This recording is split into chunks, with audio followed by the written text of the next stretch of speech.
Last fight in Giant, Rock Hudson has a fist fight, and he loses that fight.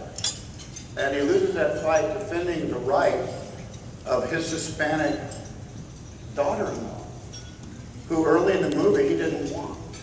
He was a bit of a bigot. And now the movie is at its end, and it travels a good distance, 40 years, and he's now in a little diner with Elizabeth Taylor, and the owner of the diner won't serve his daughter-in-law, Mexican woman, and will not feed her child, his grandchild.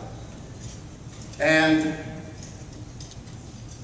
Rock Hudson, and he gets into a fight with this owner over this ugliness, this racism.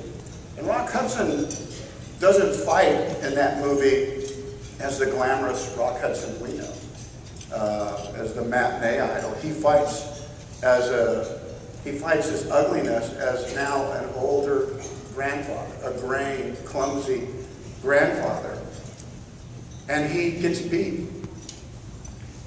Rock Hudson gets his ass beat, and that's not supposed to happen in American movies, where our hero is defeated. I was very young when I watched this movie, and I was confused by it.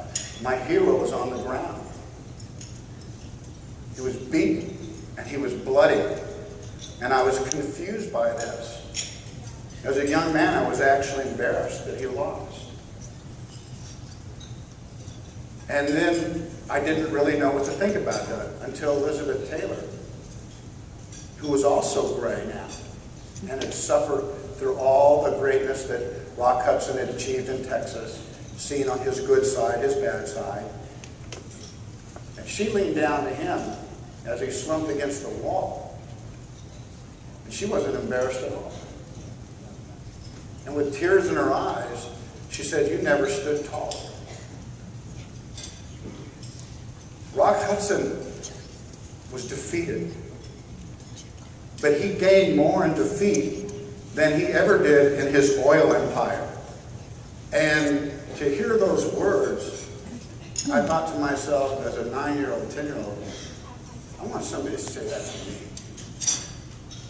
That's who I need to be. And you never stood taller.